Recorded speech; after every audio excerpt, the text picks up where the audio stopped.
नमस्कार, मी तुमची मैत्रीण.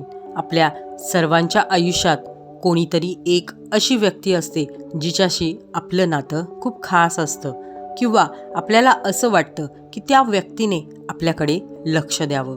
कधीकधी नात्यात दुरावा येतो, गैरसमज होतात आणि आपल्याला कळत नाही की समोरच्याच्या मनात नक्की काय चाललंय. आपण त्यांना फोन करतो, मेसेज करतो, पण प्रतिसाद मिळत नाही. अशा वेळी काय करायचं? आज तुमची ही मैत्रीण तुम्हाला विज्ञानावर आधारित टेलिपॅथी आणि लॉ ऑफ अट्रॅक्शनची एक अशी पद्धत सांगणार आहे ज्याने तुम्ही त्या व्यक्तीच्या मनात तुमच्याबद्दल सकारात्मकता निर्माण करू शकता. टेलिपॅथी म्हणजे शब्दांशिवाय मनाशी असलेला संवाद. विज्ञानानुसार आपले विचार ही एक एनर्जी म्हणजे ऊर्जा आहे. जेव्हा आपण एखाद्याबद्दल तीव्रतेने विचार करतो तेव्हा त्या लहरी त्या व्यक्तीपर्यंत पोहोचतात. तुम्ही कधी अनुभवलंय का?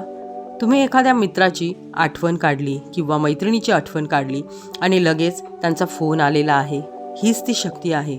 पण ही शक्ती नातं सुधारण्यासाठी कशी वापरायची हे आपण पाहूया.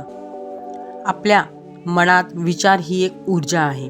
आज मी तुम्हाला सांगणार आहे की याच ऊर्जेचा वापर करून तुम्ही एखाद्या व्यक्तीच्या मनात तुमच्याबद्दल ओढ कशी निर्माण करू शकता. मग ते तुमचं तुटलेलं नातं असो किंवा एखादी खास व्यक्ती, ही पद्धत जादुई काम करते. आता उदाहरणच द्यायचं झालं तर हे कसं शक्य आहे? एक उदाहरण पाहूया. आई आणि मुलाचं नातं पहा. मुलगा शेकडो मैल लांब असला, त्याला साधं खरचटलं तरी आईला घरी बसून अस्वस्थ वाटतं. हे का होतं?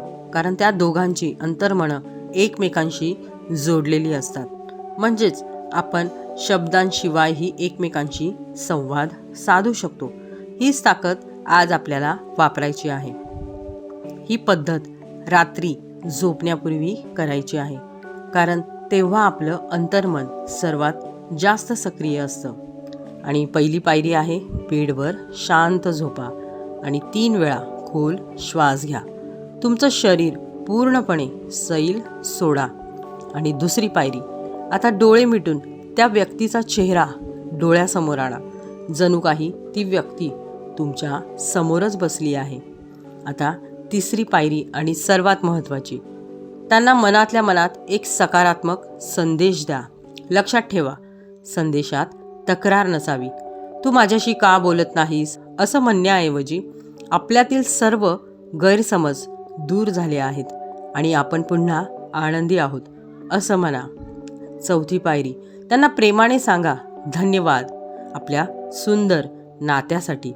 तो आनंद अनुभवा, जणू काही आजच तुमचा त्यांच्याशी खूप छान संवाद झाला आहे. ही पद्धत कोणावरही जबरदस्ती करण्यासाठी नाही, तर नात्यातील नकारात्मकता काढून टाकण्यासाठी आहे. मनात शंका ठेवून हे करू नका. पूर्ण विश्वासाने करा. निसर्ग तुमचं म्हणणं ऐकत असतो. तुम्ही ही पद्धत सलग 21 दिवस करून पहा आणि तुमचे अनुभव मला कमेंट्समध्ये नक्की सांगा. जर तुम्हाला हा व्हिडिओ मनाला भिडला असेल तर लाईक करा आणि तुमच्या या मैत्रीण चॅनेलला सबस्क्राईब करा. पुन्हा भेटूया अशाच एका खास विषयासह. धन्यवाद.